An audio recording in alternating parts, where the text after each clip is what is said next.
Good morning, good evening, good afternoon, wherever you are in the world. Welcome back to Market Check, brought to you by none other than BB. We are thrilled that you guys are here. We are excited for today's show.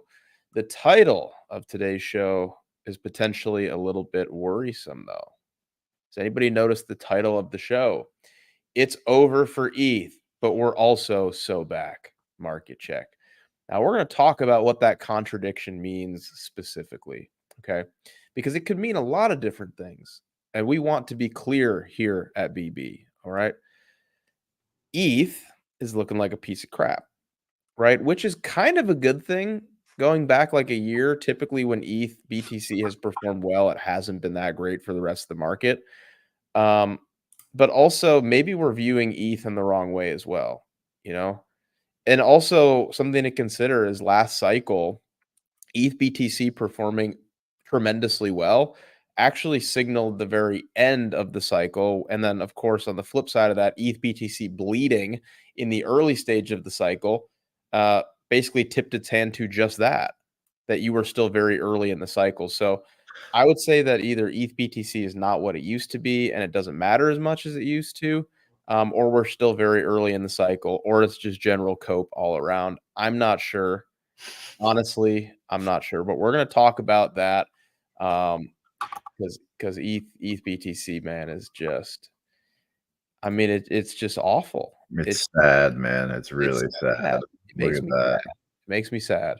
Not Terrible. because it's even affecting my portfolio, like, I really only use ETH to just, like, borrow against it and then ape shit coins, so it serves its purpose, but it's sad, man, like, looking at that chart, I'm like, that's just I mean, that's really, really sad, you know? Like, it just looks pathetic, you know? Like, I wanna help it somehow.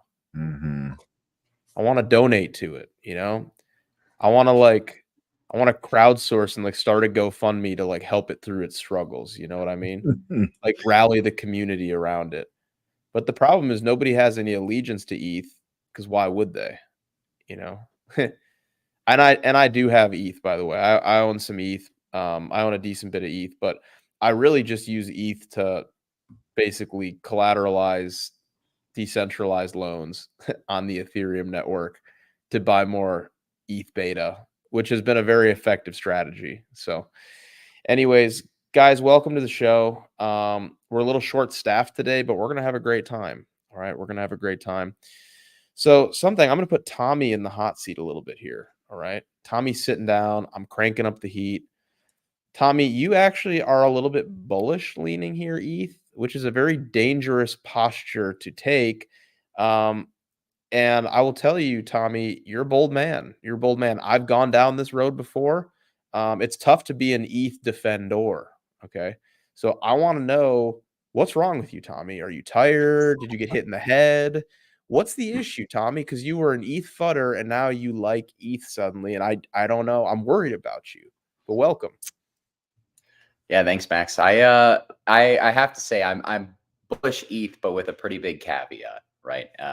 In the sense that I do think that for one, I am the biggest ETH fodder you'll probably, or one of them that you'll ever meet. I do think that ETH's eventual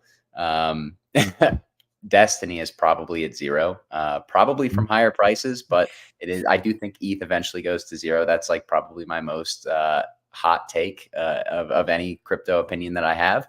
But here's what I'll say about ETH Bitcoin in the short term. I do think that from a timing standpoint, we're very, very close to a bottom on ETH Bitcoin. I do not think the ETH Bitcoin pricing low is in. In fact, I've been saying I think we're in the midst of ETH Bitcoin's capitulation right now. Does that stop at 0.03? Does that stop at 0.04? Somewhere in between, I'm not sure. But from the standpoint of, sentiment, price, I think it's aligning in a way that's eventually going to be favorable for Ethereum. The ETF rejection, because I don't think that it's going to be approved at this point. Maybe it gets delayed, but I do think to that degree, you're probably going to see it put in some sort of low here over the next few weeks, and then outperformance probably in the weeks that follow. But I am getting bullish ETH, not in the sense that you know, I just want to go super mega giga long ETH right here. I kind of would take more of an approach of scaling in, given the immense weakness that it's showing against Bitcoin right now. But look, like, look at all the times over the past year and a half that ETH Bitcoin and Bitcoin, like ETH Bitcoin is puking while Bitcoin dominance is moving higher. It typically is what you see at the beginning of an uptrend within the crypto market. So I think that's probably where we're headed. It's a bullish sign, in my opinion, for the entire market to be seeing ETH Bitcoin puking. So from that standpoint, I'm getting bullish Ethereum, but I do want to say the very important caveat that my expectation has always been for ETH Bitcoin to trade into 0.038, 0.04. And I do think that the pair is probably going to do that before you see it form, you know, a more sustainable low. But I think when that happens, you probably will see some ETH outperformance, and you're probably going to see significant pain for Ethereum bears, which I obviously love being. But I think from a time standpoint, you don't have much longer to be this bear on Ethereum. Pricing, you know, I do think that it's going to get more skewed. I do think ETH Bitcoin is going to further capitulate, but we're getting very, very close to that inflection point, you know, within the pair that I think that ETH is probably going to become, at least for, you know, probably a 6 to 8 month period, more favorable to own than Bitcoin. So let me just get this straight. You think ETH BTC could capitulate further, but you're not willing to be bearish ETH USD. So that would imply Bitcoin's about to rip face, right? That is kind of what my expectation is. Yeah. Unless you have something where Bitcoin just retraces a majority of or all of the move that it put in yesterday. I mean, it put in a huge candle to the upside. Bitcoin showing that much strength against the market, all Bitcoin pairs, ETH Bitcoin puking their guts out, Sol trending with Bitcoin. I mean, these are all things that we usually see at the start of an uptrend for like the last year and a half. Behaviorally speaking, I think these are positive signs, even if obviously ETH is going to suffer in the short term. But I think it's going to create the ETH Bitcoin bottom here over the next 2 to 3 weeks. Okay, so it could be a painful couple of weeks for what we need is we need the Bitcoin maxis to dance on the grave of ETH once again. That marked the Pico Schmico bottom last cycle. Tucker, can you do me a favor though? You need to change those candle colors back to how you had them before. I don't know if I can do that, Max. They looked better yesterday, man. Are you sure? Yeah. It looks way better at 40%, man. 40 is the magic number. Yeah, so much better. And I do want to point to something that we talked about on the show yesterday as well that I think is good confluence for this. Total DeFi. We can take a look at that chart later on the show, I'm sure. But total DeFi to me looks exactly like some of the bottoms that altcoins put in the summer of 2021, where you had multiple taps at the low without breaking down. I was, you know, to be honest, a few weeks ago, I was a little bit skeptical about total DeFi being able to hold up here.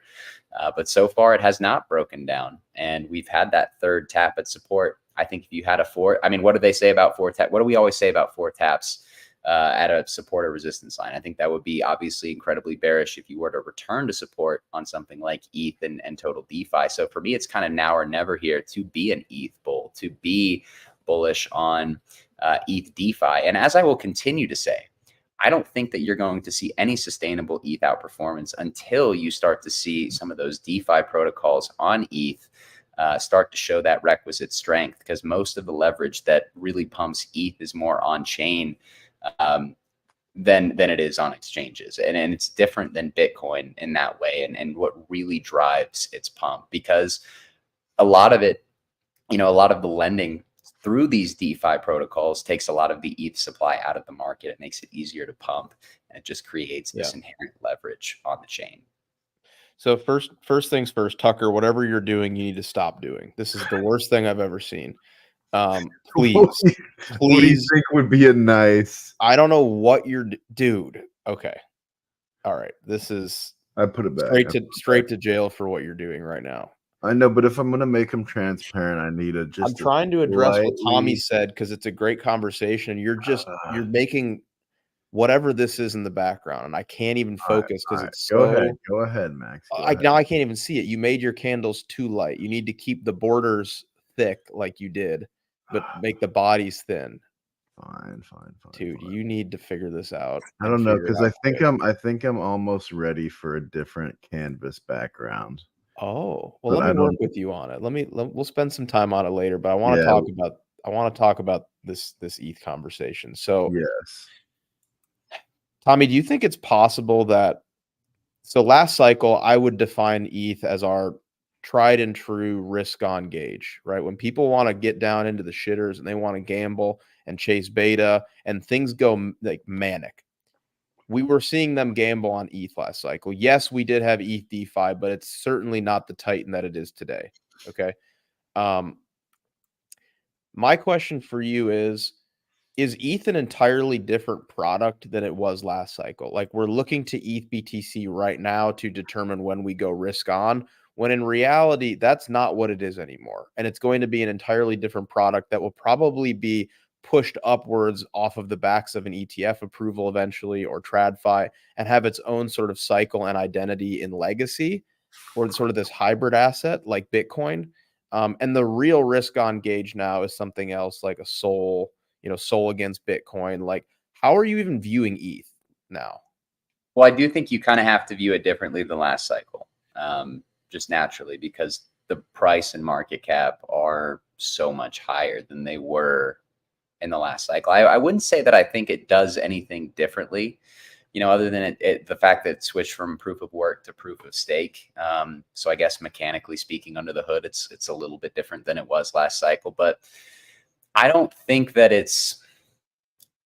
I still think it's in the same category as Sol, but I kind of view it in the same light that I view, and this is something I've kind of been tweeting about this morning. I mean, think about something like Pepe and WIF, where Pepe pumped really hard in 2023. It pumped a 2 billion market cap at a time where there wasn't a ton of liquidity in the market, and it needed, I mean, like almost 9 to 12 months to be able to base out in order to once again be able to appreciate on price. And you saw WIF run from 0 to 4.5 billion in the span of 3 or 4 months, and on more liquidity. So Pepe is, I think, now probably better positioned to see rapid short-term price appreciation than WIF, because you've had that time to kind of digest the rapid price appreciation that it had in the past. You have buyers, higher conviction buyers, finally, or not finally, but sticking it out through essentially time capitulation. And I think ETH's time capitulation, I mean, and that's probably the phrase I'm going to settle on, but ETH's time capitulation is just taking a bit more time than Sol's, just because of the fact that it pumped to such a larger market cap. The hype around ETH, and not just ETH, right? Because ETH pumped and ETH Bitcoin didn't make new highs in the 2021 cycle, but the speculation on chain was insane. I mean, we can talk about the growth of DeFi as a whole.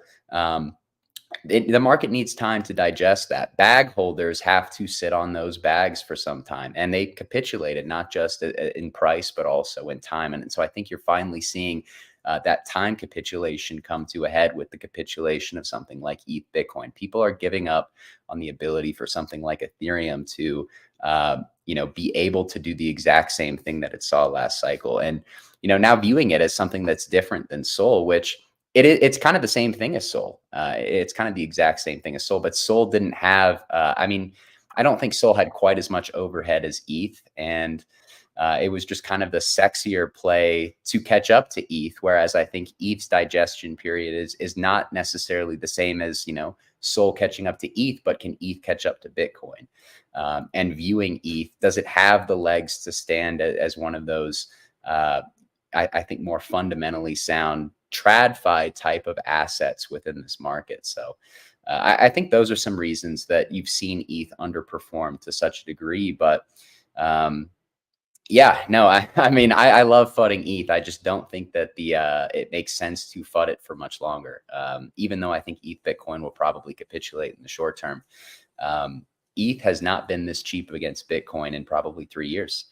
It's going to be even cheaper in a week and a half. I think the value proposition to allocate to ETH from Bitcoin becomes sexier as that price continues to decline, especially if you have downside that doesn't look like a slow grind down. It looks like a true capitulation. I mean, that's typically how altcoins trade, right? Grinds into huge wicks both directions. But I am kind of waffling at this point. I think there are a lot of reasons why ETH has continued to underperform the broader market, but I look at downside catalysts for ETH at this point. I mean, how much, and they've been priced in. ETF approval is now, or ETF rejection is now essentially priced in. What is the marginal downside for something like Ethereum?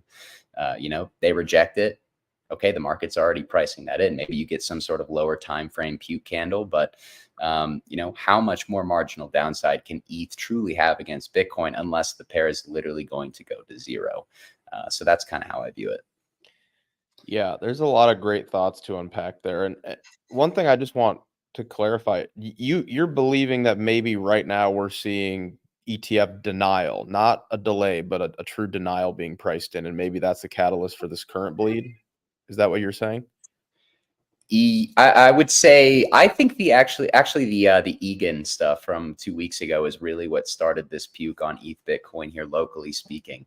But I think that just the general disappointment from probably the most hotly anticipated launch on ETH and how bad they messed up the airdrop. It kind of probably caused the sell off. Obviously caused quite a few for them on stake their ETH too. So I just think the sentiment around ETH is so bad. And obviously the ETF denial being priced in does not help that at all. But if denial is already priced in, and if the negative news is being actively priced in through the pair, and you can actively see that in real time, how much more downside can you expect to see on this pair? But here's what I will say, and it's the last thing I'll mention on it real quick, but we've seen ETH Bitcoin puke multiple times over the last, year and a half. It has almost always correlated to market price appreciation or the beginning of a new uptrend, with the exception of that one, like really freaky, I don't remember. I think it was in June, maybe, or July of last year, where altcoins just randomly went down like 30 to 40% in a day. Yeah, that was weird. You were short for that. I remember that. You That took a nap and you woke up and you were like, "What the heck?" That was a great weekend. Not for altcoins, but for my bags. But for Tommy, yeah, for Tommy's inverse crypto, holdings, it was a great weekend. All right, Tucker, we're just looking at ETH BTC here, man. Yeah, I mean, this is so bad. Like, I really hope it can bottom here, right? Like, Tommy, what was your level you were looking at? 0.04, 0.038 in that vicinity. 38. I think if you see it hit that level with Bitcoin ripping, I mean, it's going to be very, very I think you're probably going to see a pretty quick reversal on the ETH Bitcoin pair shortly thereafter. Look at that movement, Tucker, right there, right where your mouse is. Yeah. Can you go to like the 2-week time frame real quick and then go back to that spot? That's what I'm picturing when Tommy says like a really quick wick. See that right there? How when you were capitulating there in that moment, it probably looked awful, but then it ended up being a wick. So I think if you did go that deep, like Tommy's talking about, you'd probably get like a 2-week wick or maybe a monthly wick, like whatever. Okay. Does everyone remember when a few weeks ago I came on here and I said, he goes. Here we are. I said, let me get you your satchel for your victory lap. Here we are. I said, yeah, here he goes. Here we go. Wow. Yeah, man. Who could have foreseen? Did you short ETH and long Bitcoin because of your thesis? Oh, definitely okay. not. No, I was just checking. That's Definitely fine. not. Definitely not. No, that's cool. That's not cool. worth doing. Not worth doing. Not worth it. But yeah.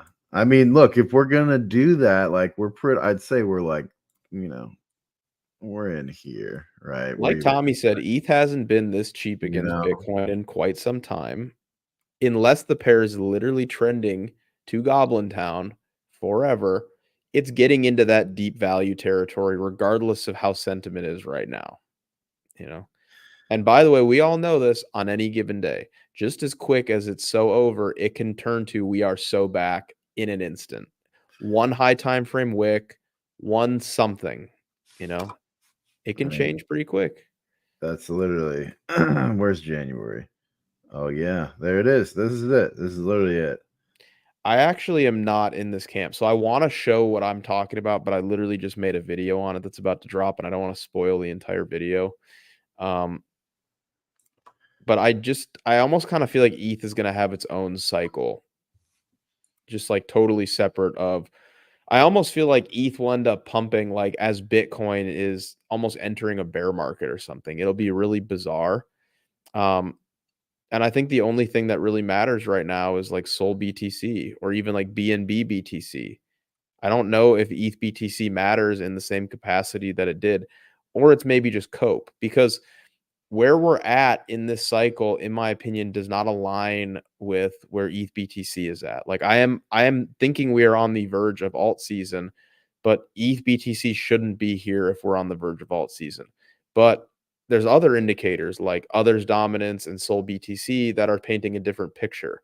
So there's just a lot of contradictions right now, and I feel like this looming cloud of ETH BTC is that bit of doubt that we're not about to get alt season, which I guess it's always possible that we don't right here. But I would expect ETH BTC to be further along in this bottoming process than it is if we are really on the verge of alt season, unless ETH is just an entirely different product than it was last cycle. Yeah. I kind of view it as, I mean, this is what we should see. I mean, if you're bullish Bitcoin over the next few weeks and months, look at the context of the dollar and the context of equities. You have the two biggest companies in the world, and Apple and Nvidia. They're the most important, the SPUs and the NASDAQ. They both look ready to continue trending higher. Apple looks ready to absolutely gig ascend. You have the dollar looking like its breakdown is imminent, whether that's here, whether that's in a few weeks. Given that context, it seems more probable than not that Bitcoin is likely to go higher. And if that's going to happen, what have we seen at the start of every, I'll just say like 4 to 6 week uptrend on Bitcoin and in crypto over the last year and a half? We've seen Bitcoin dominance rise. We've seen ETH Bitcoin fall because Bitcoin has gone up more than Ethereum. And we are seeing ETH Bitcoin puke while Bitcoin is still sitting above 65K. So, I mean, I think as long as Bitcoin's not retracing the entirety of yesterday's daily candle, really the only reason that I think that ETH Bitcoin would fall significantly below somewhere like 0.038, 0.04 would be if the entire crypto market was literally sent to Hades from a USD standpoint. And I don't think that really makes sense given what we're seeing in the equity market right now. Equities are ripping. And by the way, Tucker, maybe you could just go to Bitcoin USD when you're done with this, because Bitcoin USD on the weekly or 2 week could not look much better. I mean, like truly, it could not look much better on the weekly. Oh, whoa, whoa, whoa, whoa, whoa, whoa, whoa, whoa, whoa, whoa, whoa, whoa, whoa, whoa. Soybean time, Tucker. Get off of this. Soybean time. Oh man. No. Oh man. Oh my gosh, I forgot, you guys. I forgot. B Ricky, he snitched on you guys. All right. B Ricky, our man. Thank you, but you snitched on your fellow market check enjoyers, man. Oh my goodness. Are they panic liking? All right, Chimp. Fine. All right. There you go, Chimp. What is Chimp waffling about? He wants lean hog real bad. Right. Listen, guys. Ricky, you snitched. Ricky snitched, man. Okay, here's the deal, guys. Never in my life have I been more disappointed than I am at this very moment, ever. All right. This is the worst thing to ever happen in the history of humanity of all time, in everybody's existence ever. And that's not being dramatic. Guys, we have hundreds of people watching. The likes are in capitulation, guys. I need you to take one quick moment and hit that thumbs up button, guys. It does wonders for our growth. It does wonders for the channel, and it just takes a second. If you are a market check enjoyer and you are a lean hog futures enjoyer, do me a solid, hit that like button. And also, if you are new here, hit that subscribe button, guys. Seriously. We got 250 people watching on YouTube. All right, we got 109 likes. People were panic liking. That's good enough for now. Let's get back to it. Let's get back to Bitcoin. Let's go to Bitcoin on the 2-week chart like you had before, because that's pretty incredible. Like, look at that. Look at that chart, man. Even 1 week, even the 1 week. Are you on Hike and Poopy? Of course. No. Look at the signal. Look at the signal, Max. Look at the signal. There's no signal. Hold on. I don't. Boom. Get it on normal. Green. Look at that. Go to the 2 week though. Go to the 2 week. That looks, and then draw a horizontal line across the previous cycle high 2 week close. Oh yeah, I know. Like, what are we waffling about here? Does it get much better than that? Doesn't get any better than that. It doesn't. That is literally textbook, you know? Yeah, this is literally just, it's over. See ya. Like, yeah, that's it. Like, this next leg should literally be like a straight shot to 90K Bitcoin. Yeah. It really should. That doesn't get much better. And you have so much confluence, like CPI under control. There's really no macro headwinds. We have DXY looking weak. My God, we're still in the Fed pause. Unemployment still sub 4%. Equities ripping to all-time highs. This is really setting up for like a face ripper, guys. It is. I see you, Tommy. Say it. You're nodding your head. No, I agree. Unless you expect equities to like have a high time frame swing fail and nuke from here, I don't know how you can be that bearish on crypto. I just don't. Like, Apple and Nvidia rip higher, the dollar goes lower. What more do you really need? For if crypto can't go up with this backdrop, then I would say that's a much larger problem. But that's not my expectation. I think, we're probably seeing mean reversion today, more than likely. And that once the market digests the fact that we've had a cooler print, whereas, and I was talking about this yesterday on Market Check, we've had hotter prints for months and months and months. And this is the quote unquote cooler print, even though inflation's really not going down. I think we all can see that. It's really more or less a manipulation of the data by people with incentive to, political incentive. We talked about this before on the show, but they'll fudge the numbers. They'll manipulate it however they need so that they can get their rate cuts later this summer. And this is probably a part of that. And I think, at least equities look like they want to continue higher based on this information. Real quick. Evan Casey, one of our earliest followers, is having a moment in the chat. Okay. Yeah. Evan Casey, brother, we love you, but you need to dial it back about 4.5 to 7 notches. Okay, bro, just a little bit. Second, Evan Casey, you still have a standing invite to come on the show. All right. We've invited you like 5 times, bro. If you have something that you want to say, I will send you an invite right now and you will be on the show. No, you're good, Evan. We love you, bro. We love you. But if you want to say your piece, you have a standing invite. We don't do that for anybody. You can come on the show right now. Evan Casey, live on BB Market Check. No, you don't even have to go to the penalty box. But you can just come on the show. I know what your Twitter is. You're in our Discord too. I will send you a link. You can be on the show in under 60 seconds. and it's totally up to you, Evan. We'll have so much fun. We can do some live trading. We'll look at charts. Evan, like, you have I a literally standing just sent him the link, Max. I literally just sent him the link.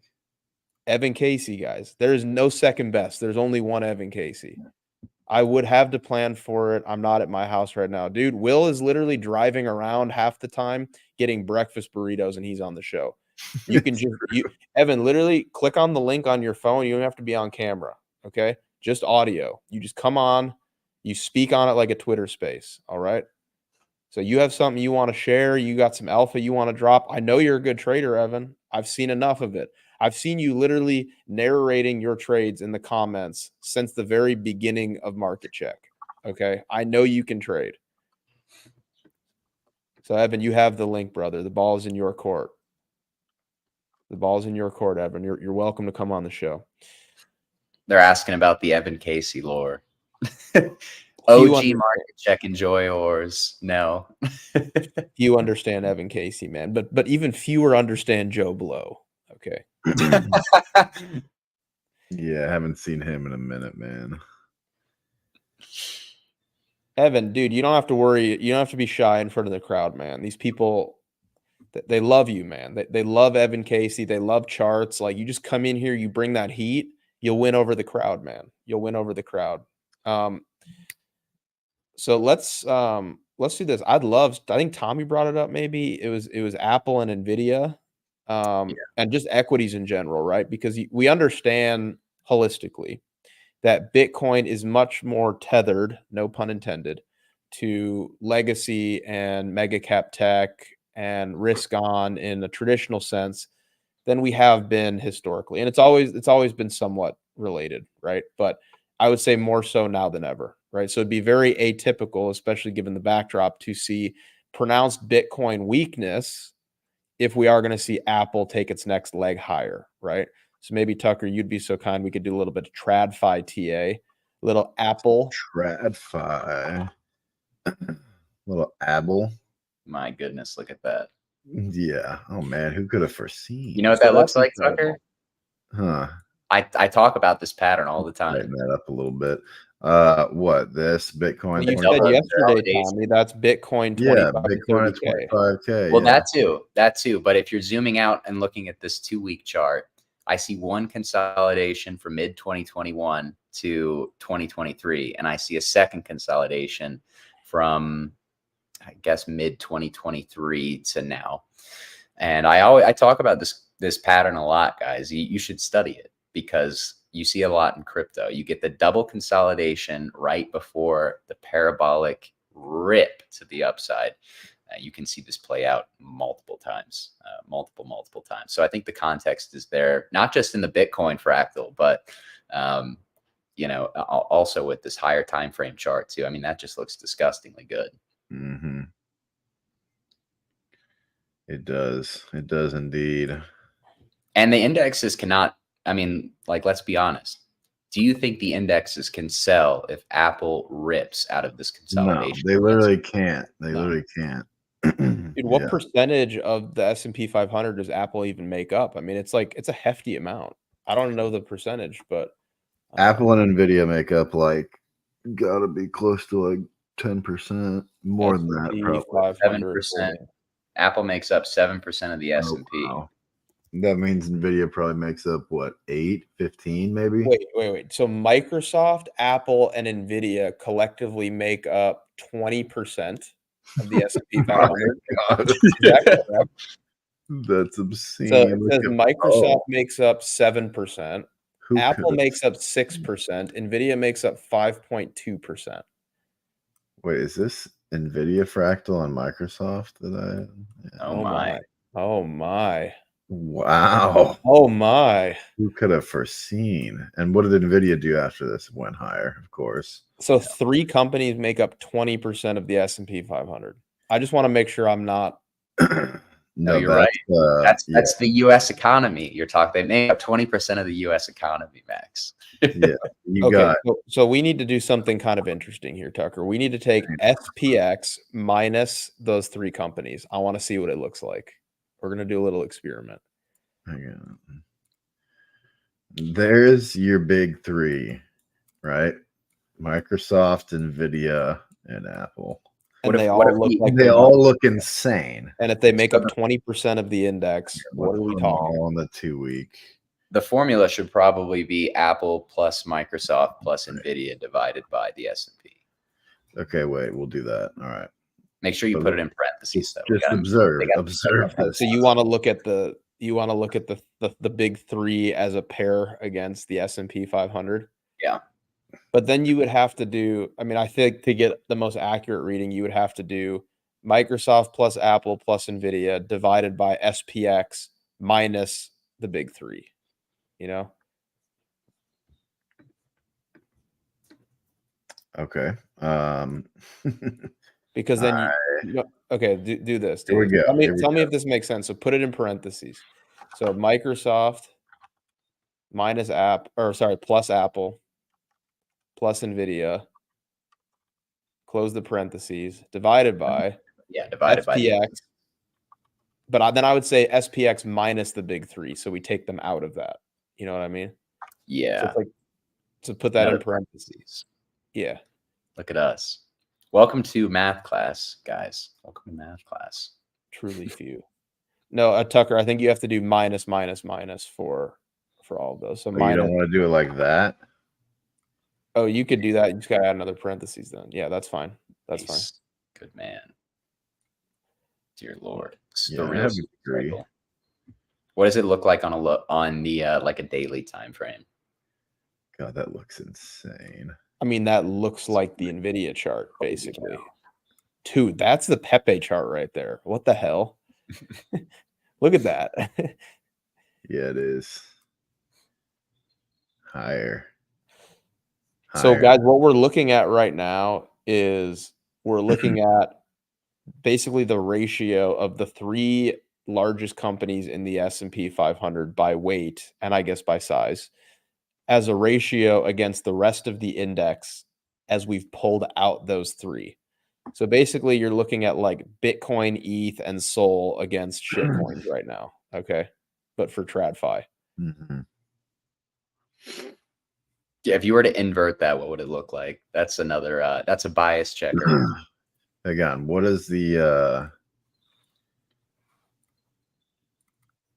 what would we guys, want look to at do? this real quick. Look at this. Oh man.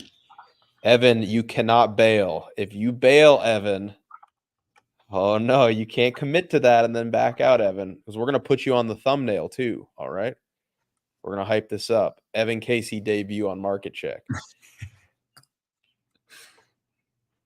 So this is big caps versus small caps. What did I do? SPX minus the big three. It still looks good. Is that? Yeah. So this is the S&P 500 just minus the three that make up. This is 80% of the S&P 500. So this is what 80% looks like. This is like tech versus small caps. I mean, they both look great. No. I mean, bro, the one on the right, for one, it looks like the Russell to me. But two, that actually from a technical perspective, the bottom, the bottom 4/5 of the S&P 500 looks incredibly strong, right? So you have your bottom 80% of the S&P 500, so excluding the three mega cap techs that literally make up 20% of the index, your bottom 80% also looks strong. So if we have our top three, Microsoft, Apple, and Nvidia looking incredibly strong, and then you also have the bottom 80% looking just as strong, but in a different light, I mean, equities are literally about to melt up. That's what these charts are telling me. Like equities are literally about to David Hunter, Koosh, melt up right now. And you're not bullish crypto.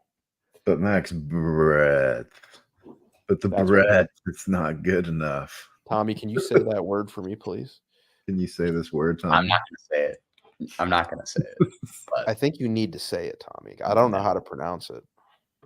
Which I will say, I want to go back to IWM because I still think it looks exactly like Sol 2021's summer bottom. Oh, whoa. Oh my. See, doesn't that look like looks like the Russell? Oh my God. I don't even know when we did this. Who could have foreseen? Dude, we might melt up into the election.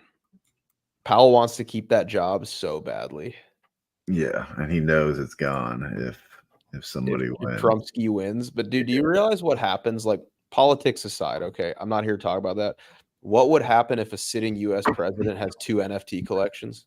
You And understand? did you hear what he said? He was like, "I'm going to set interest rates if I'm president." Dude, he's going to fire Powell and he's going to take his job and be president. And interest rates are going to go to 0%. Negative, maybe. It's going to screw us in the long run, but there will never be a better opportunity in your life to make a stupid amount of money ever. We'll pump so hard it'll be obscene. We'll pump so hard. Dude, a sitting U.S. president having NFT collections. You understand the implication of that? Politics aside, a sitting U.S. president has an official NFT collection. Yeah, pretty unbelievable. I don't think people understand what that actually would do to crypto. Yeah. It's going to send it.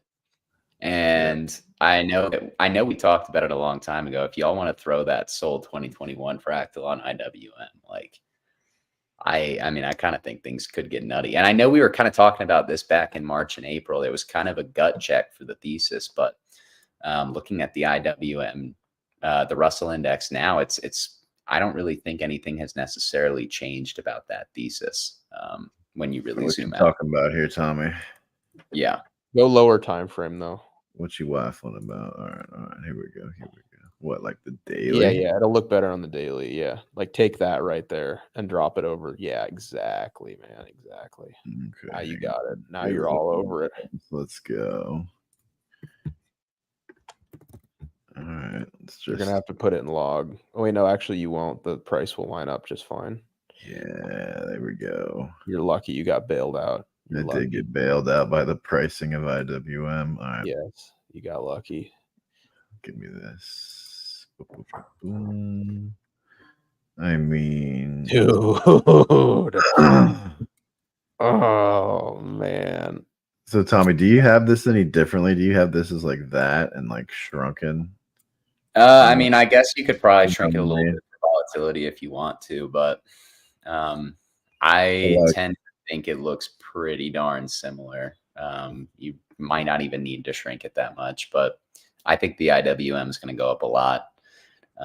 Maybe it takes a little bit more time, but I like, look, we were just looking at the S&P. We're looking at the top 20%. We're looking at the bottom 80%. What looks bearish?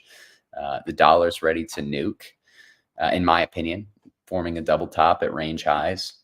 Like, what is there to, unless you have under control change, unless you have something drastically change. And I do, I don't see any macro event tail risks for the next few weeks because we kind of got it all out of the way this week, which we had a cooler than expected CPI print.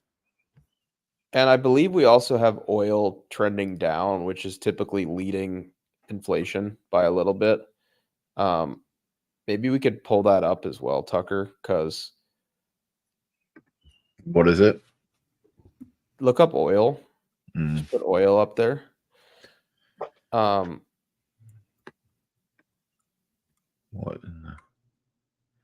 We need U.S. oil. Yeah, no, I was like, that's a ticker. That's okay. Not it. Yeah. So oil, obviously, that looks like fucking DXY too.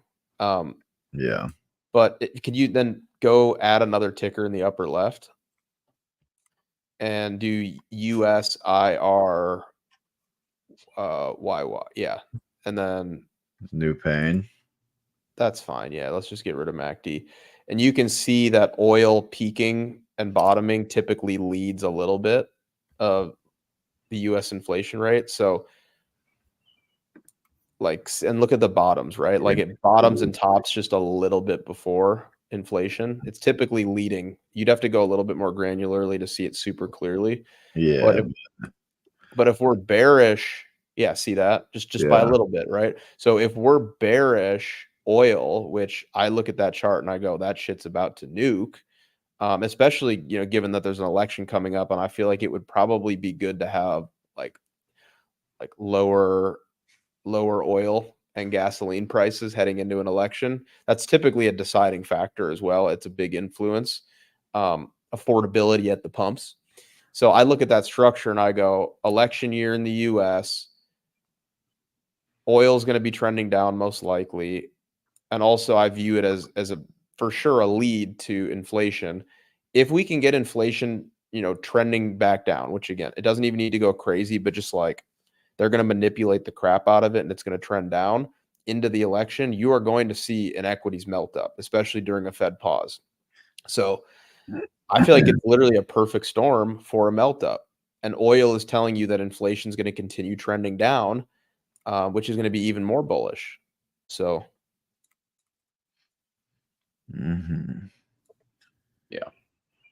Yeah. Wow. And you're probably going to get oil to nuke as well. Yeah. Probably the same thing. Yeah, and oil is leading inflation historically. So it's like we're gonna have inflation cooling in a Fed pause in a pre-election year. What are we talking about? David Hunter was right. This is crazy. He was right, man. Maybe not on time. Yeah, the timing I'm gonna have to push back a little. Were you right, Tucker? Did you call the melt up? Hey, look at this. Okay, this is what Tommy, did you call the melt up? I don't think either one of you called the melt up. Here we go. We're going high. No. Hang on. Hold up, let him cook. We're going higher. Oh, I was right. Okay, that's what that is.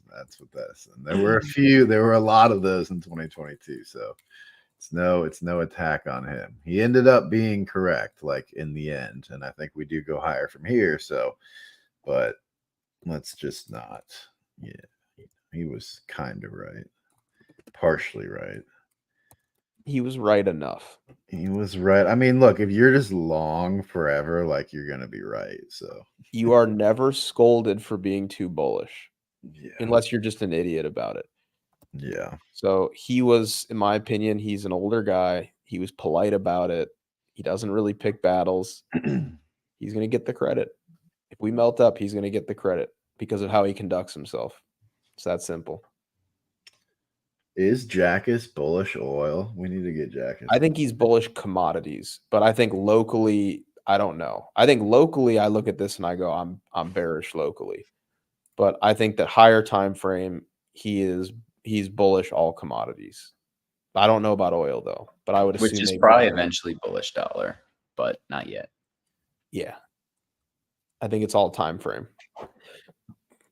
Wait, you think bullish commodities high time frame is bullish dollar high time frame? If oil is bullish high time frame and dollar is bullish high time frame, in my opinion. But no, but like I'm talking like gold and silver and other commodities. Yeah, I mean, I guess it's kind of. I'm not gonna speak too much on it because it's not really my forte to trade commodities. But if oil is going higher, I have to think dollar will probably eventually go higher too. No, for sure. Those by inflationary purposes, which would also be bullish on gold, but I don't really know how the correlations would necessarily work. I haven't studied the charts enough. Well, here's the problem is every time you get oil nuking or whatever, something happens or OPEC decides to cut supply or something. And if you understand the relationship that we just outlined between oil and inflation, it's like you're gonna have to put your tinfoil hats on for this one. But if somebody wants this to go up, then somebody wants this to trend up over a long time period. It is what it is, guys. It is what it is. Tell me you don't agree. Come on now. What are we talking about here? A little dollar destruction? Yeah, it'll be really I truly believe this. We maybe have the most interesting like 5 or 10 year period. Yeah, that's what I'm saying. To trade ever. It's going to be difficult, but this is a very, very interesting time to be in markets, being able to actively trade.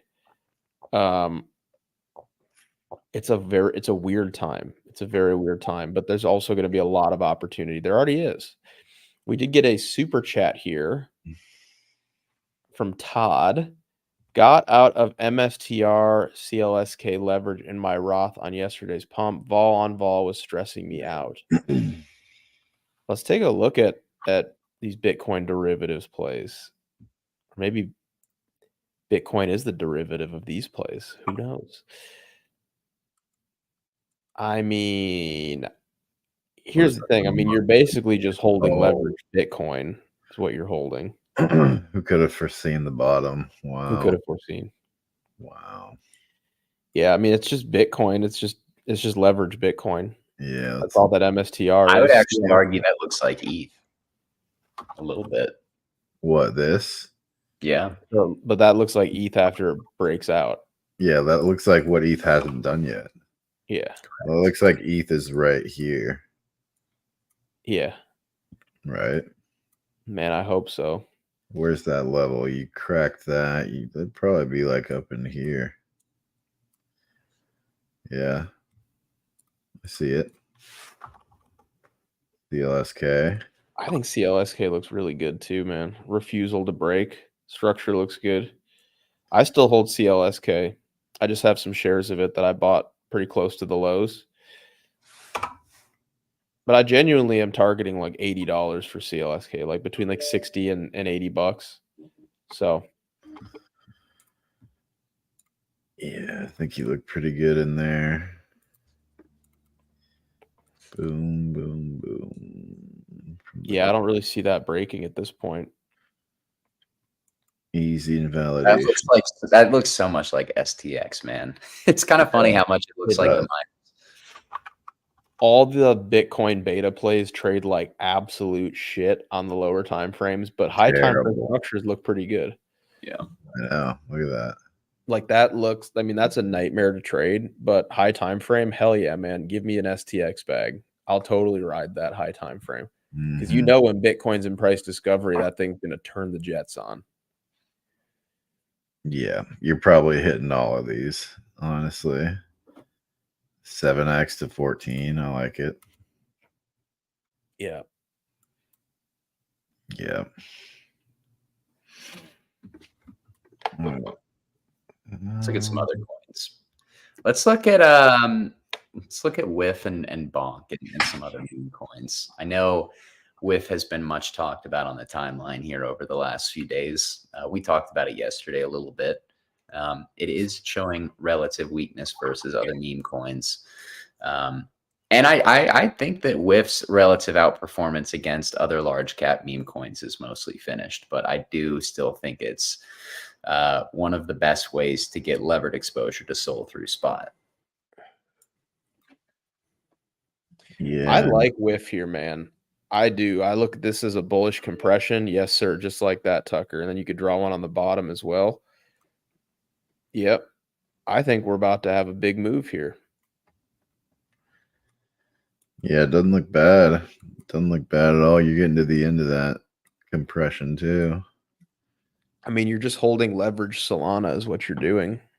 Yeah. I don't really buy all the I don't even want to call it FUD, right? But all the distaste of it.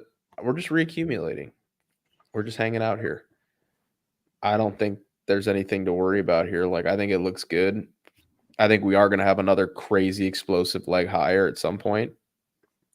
So I do too. I don't know if I think that WIF is going to go quite to the targets that I maybe thought it could at the beginning of the cycle, just because or maybe like a few weeks and months ago, maybe that is kind of a bit of time capitulation on my end. But I think relative to other large cap meme coins, WIF is probably the most crowded. And I talked about this on our morning call today. Just you had it run from essentially 0 to 4.5 billion in 3 to 4 months. Like everybody who is following Sol's pumps and on chain probably has exposure to whiff.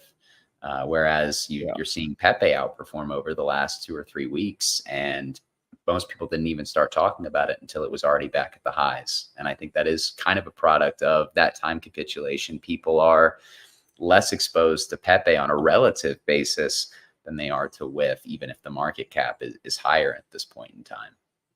What do you make of Pepe here, Tommy? I mean, I think it looks fine as long as you're not breaking back into the range. And I would say that's probably indicative of all meme coins. You know, you can say Don Alt is right if you break back into the range on Pepe, but it's been the strongest asset in the market. If it breaks down, it's probably going to be coupled with a Bitcoin BART from these prices. Yeah. Okay. Oh. What's going on here? We're filling the daily FEG, brother. Draw the range high a little bit lower. Draw the range. Draw the range high right there. Right there. Drag that down. Draw the range high. I know. Let's see. Okay, right there. And now draw the daily FEG that we're currently backfilling right now. We gotta hold it though. We gotta hold it. Well, yeah, no kidding. We need to hold it. Yeah, bro. That would be bad. But you hold that, it's guns a-blazing. I think Pepe is probably suffering a little bit from the pronounced ETH weakness on a lower time frame. Yeah, here's the thing about, and I agree with Evan on this. See what Evan's talking about. If you were looking to long Pepe and you're bullish everything here, and you think ETH will move, and you want exposure to the, one of the premier ETH beta plays being Pepe, this is your spot. There is clear invalidation. This is your spot, hypothetically. I'm already in. I'm not adding anything. But hypothetically, Evan is correct. This is your spot if you were looking for a long entry. It's that green box.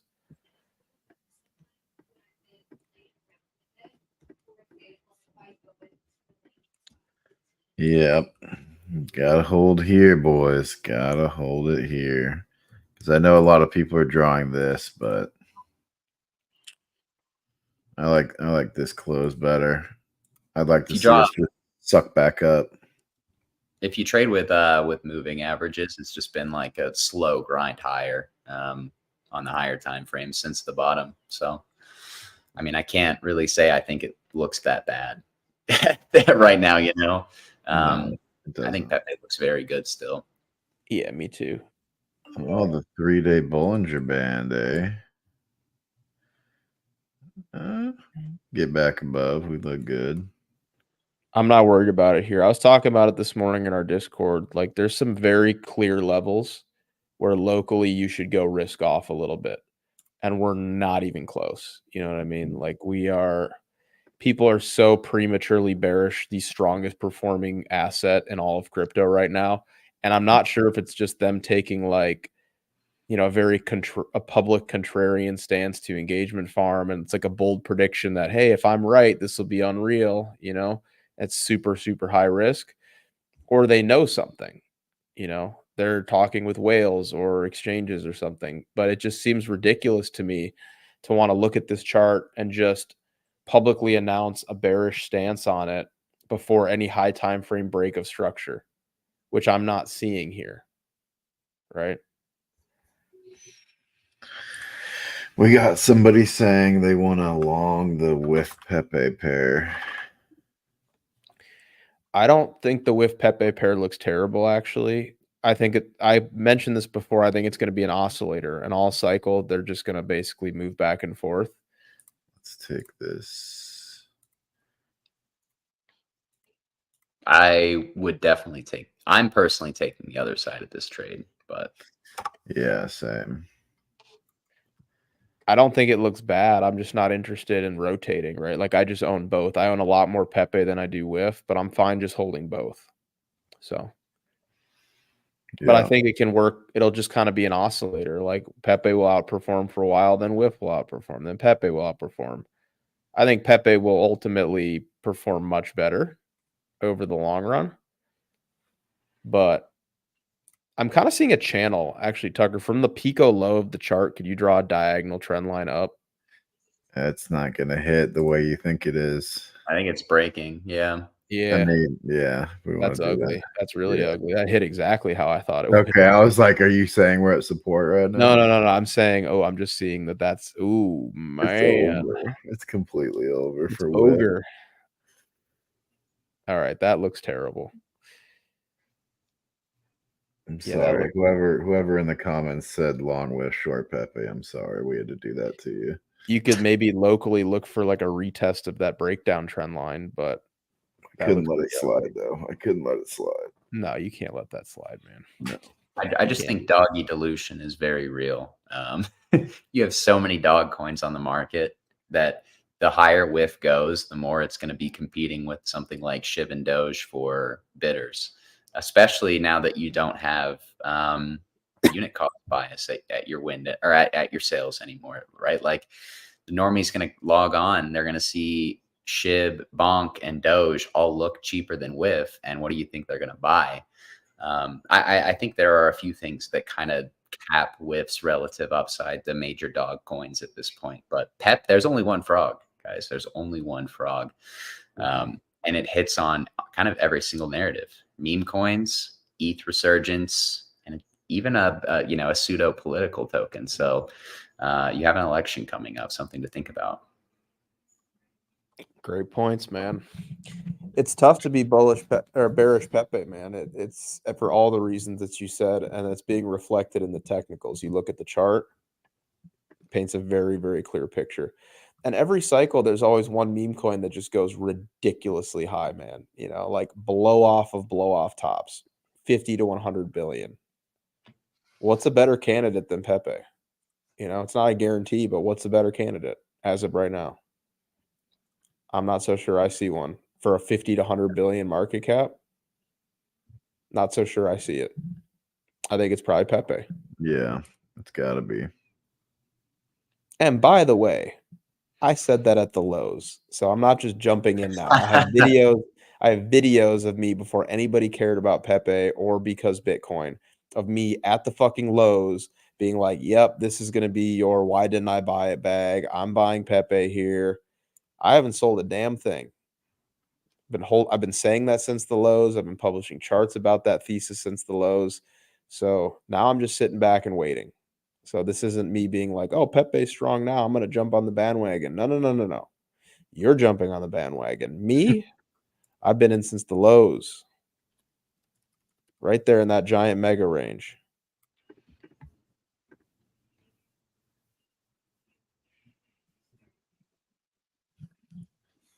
That looks wild on log, man. That really does.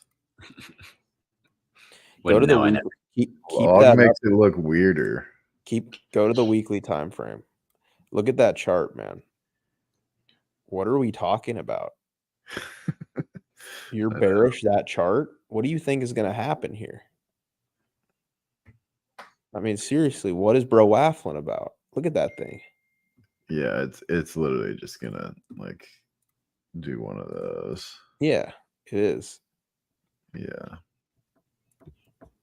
We really just need ETH to stop being such a cuck. Like that's ultimately what we need because Pepe is on ETH. ETH doubles, everybody's going to start gambling on the best meme coins. That's exactly what's going to happen, and we need that. We do. Everything's a little capitulating. This is going to be the move that puts in the low. It needs to be for all of our beta plays because that's really when things go crazy, is when people start feeling like they're wealthy because their ETH doubled in US dollar terms, and then they start chasing beta, and what's the beta they're going to chase? I'll let you guys decide for yourselves, right? But that's ultimately what we need, is we need ETH to start moving, and we need to start moving soon. So what's Bitcoin doing? Just chilling. Looks fine. Yeah, almost same price as yesterday, and you have people freaking out on the timeline because they've allocated too much to the wrong assets. People are such copers, man. It's just tough to watch. Twitter is just, I don't even know who has the edge anymore on Twitter. There's like a couple accounts I can think of, but man, all I see is people just like waffling and coping these days, even while prices are looking pretty good. I don't see much signal in it. Honestly, I don't.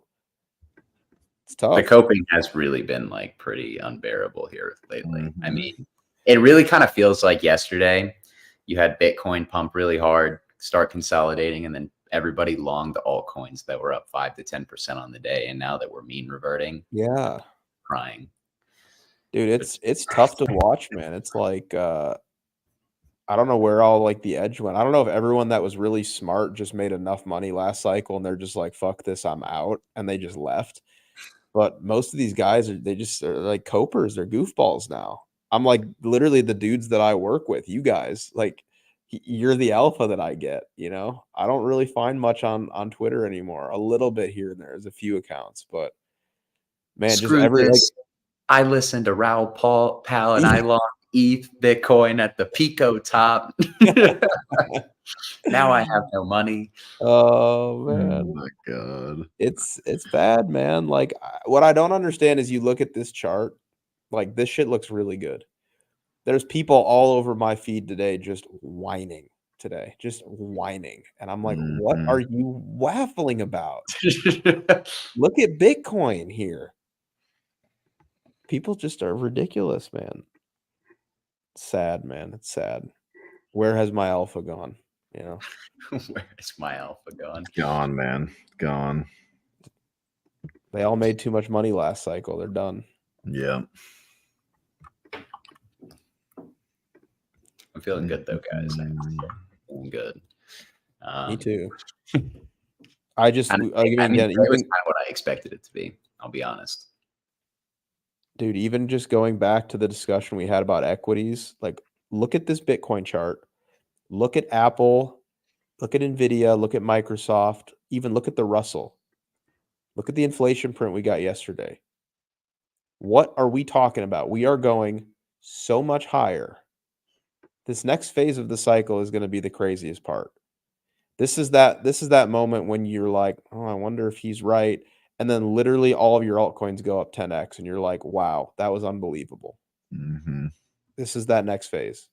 This is the mania phase. We haven't entered the mania phase. We need to pull up the Wall Street cheat sheet, you know, because like we need to put where we are. Okay. The best is coming. The best is coming. You want the Wall Street cheat sheet? If it's not too emotionally taxing on you to pull it up. It might be. Let's see. Dude, this chart looks incredible.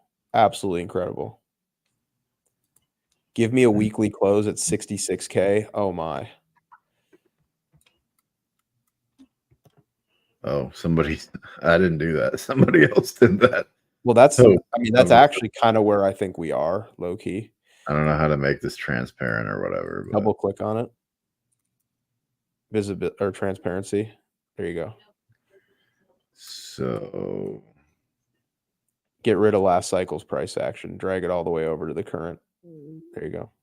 This is a great quote from Evan Casey. We torture ourselves watching it every day. It's very true. I almost feel like a lot of people would be better off just not even looking at charts every single day. Just delete trading, like just deleting trading view from their lives completely. They'd probably outperform. This is where we're at, guys, right here. let's see if we can. This is where we're at. Optimism. I don't even know if we're at optimism, bro. My timeline is so bearish. I think it's hope. I literally think it's hope, man. I think it's hope. Oh my goodness, dude. Yeah. Yeah, we're in this hope does right now. not feel accurate. This does not feel accurate. There's no optimism, man. It's literally just knock a bear posting. That's all. That's my entire feed, man. Yeah, same. Yeah. I feel Didn't like Naka buy 66K? he sold 65 today. No way. He said we That's- lost 65, so I have sold. Bro. Okay, I can get bullish again. Dude, he's not even trading. That's not real. Like, come on. You don't position in Bitcoin at 66 and spot and sell at 65. There's no invalidation there. Did he really? Yep. I had no idea he sold. That's funny as hell. Yeah, that's real. Dude, that's tough to believe, man. That's I mean, funny Believe it. enough, kind of happy to hear that, but that's not good. maybe it's more like, not even optimism, but somewhere in this, like, There needs to be a skepticism box. Okay. somewhere in here, I think, is where we're at, right? Somewhere in this. Yeah. Yep. So you still got boom. Bang. Yes. Anger. Bitcoin Who could be shorted? Anger. and altcoins are in different stages of the Wall Street cheat sheet. I mean, Bitcoin's probably in optimism, and altcoins are in the. If you want to put it back up there, so I don't misquote it, but at the yeah, I mean, I would say altcoins are probably in the hope phase still, where they're kind of grinding. Yeah. At obvious levels of supply, some at previous all-time highs, but close to some sort of catalyst that really breaks them to the upside. And maybe that's equities, because equities look so damn good. Dude, the anger is the funniest. Who shorted the market? Why did the government allow this to happen? I'll tell you. Tommy shorted. It was him. Usually I am. Yeah. Usually I'm a little bit more skeptic on price, especially with altcoins, but I for the first time in a while, I'm feeling a bit more optimistic about the way that alts can perform against Bitcoin. I maintain, I still think we're very, very close to a time top on Bitcoin dominance. Very, very close. Naka really thought we were here. I actually think if you scroll to the right side of this picture, Tucker, we're in the disbelief this is a sucker's rally. That's where we're actually at. No, because then what? No, because that's when the cycle restarts again, man. Yeah, but I feel like that was like 40K. That was the Golden Pocket Boys.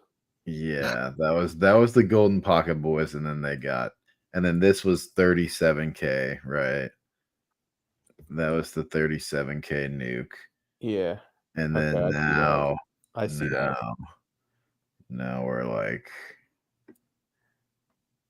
Few. Somewhere in there. Few.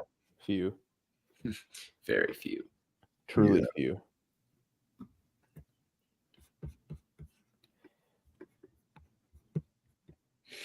Damn, Evan's bowled up, man. I know. I'm pretty bowled up, I have to say. The fact that you're bullish, Tommy, makes me like ridiculously bullish, man, because you've been really vocal about how bearish ETH you are. And you just came back bowled up, bro. You came back from vacation, bowled the fuck up on altcoins. You did. That's the bat signal. Yeah, here's the thing. When I was on vacation, I was somewhat skeptical. I wasn't really looking at the charts a ton, but I didn't really see a ton of strength in the market. I was aware that liquidity was going to be a little bit constrained until I think for another like week or so. And yeah, I didn't think that Bitcoin or altcoins really looked that good, especially ETH. I think you definitely could have made the case with ETH that it looked absolutely awful. And why I maintain that I think the lows that we set on both ETH and Bitcoin should be holding if you're bullish here in the near term, because if you break below it, the picture looks, substantially uglier. But yeah, no, I mean, it was just nice. I took a vacation. I came back.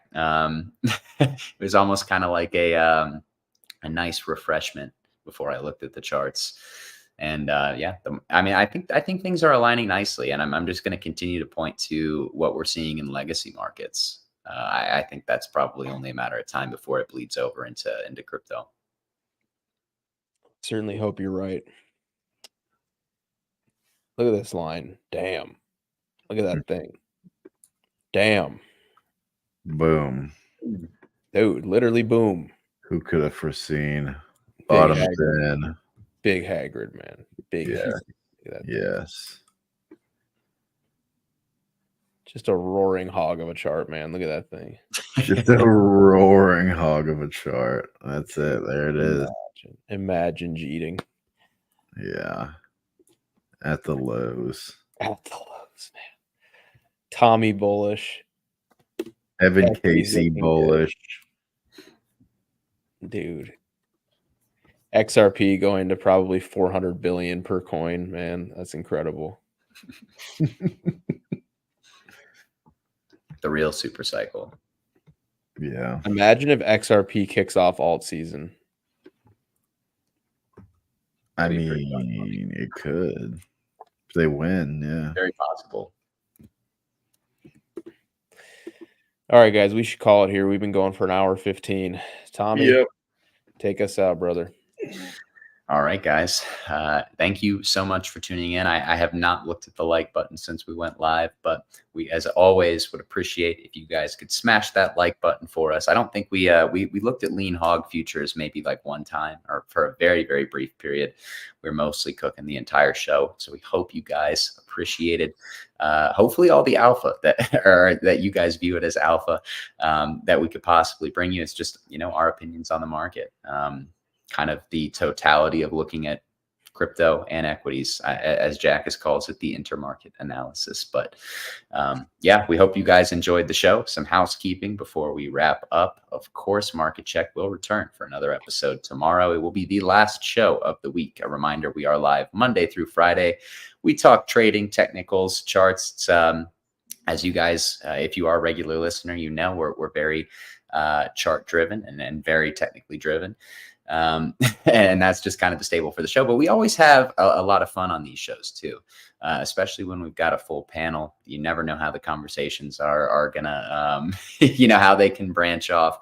We could be fudding ETH one week and calling for a bottom the next week. We could be insulting the comment section sometimes, as we tend to do. And as always, I mean, I would expect that next week we're probably going to look at lean hog futures too at some point as well.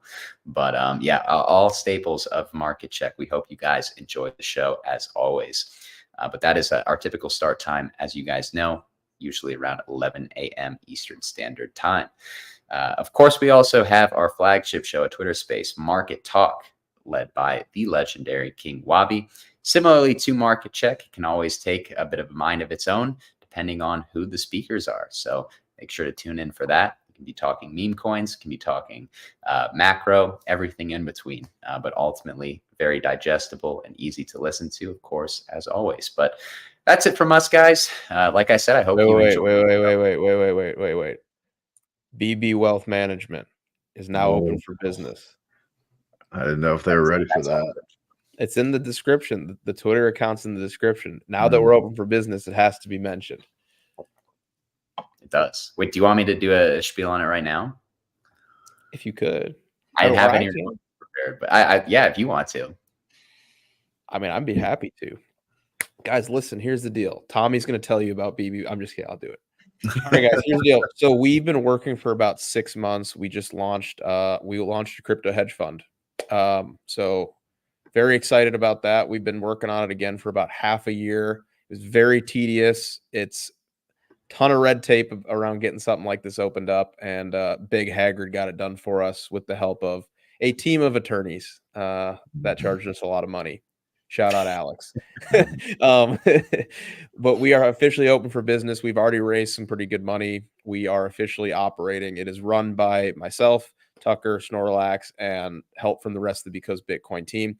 So if you have ever had an interest in us actually managing capital for you, we are now able to do so. I know some of you have actually reached out and asked us individually before.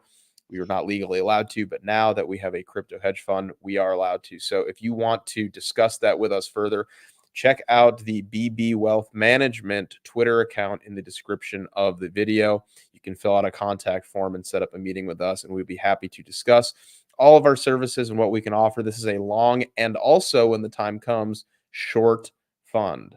Okay, we can go both ways. All right, so this is not just going to be a spot position and chill. It's a very actively managed fund by a group of very, very great traders with a great track record. So check that out. Additionally, on the BB side, not BB Wealth Management, don't forget to check out the links in the description, guys. You can sign up for our Discord. Also, within the next 30 days, you're going to get free access included in your membership to the BB terminal. It's got portfolio tracking, derivatives data, heat maps, order flow, everything you could need to succeed in these markets. bundled into one super website. Again, that's the first link in the description below. You can also basically just go to the Because Bitcoin Twitter and you'll find it.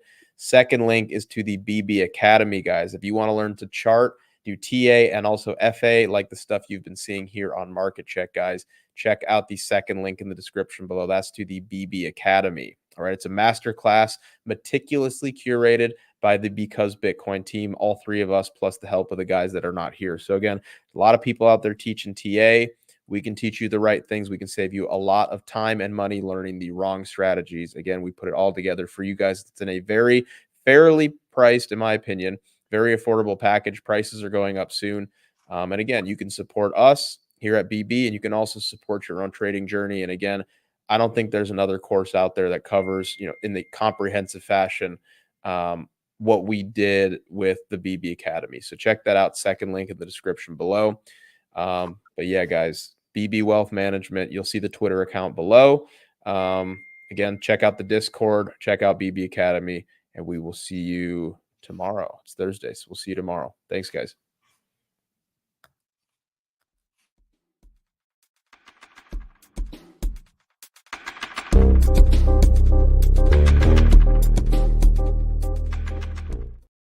Whoa. Wait. Whoa, That didn't loop. whoa, That didn't whoa, loop. whoa, That didn't Max. loop. Hang on. That What didn't are you loop. doing?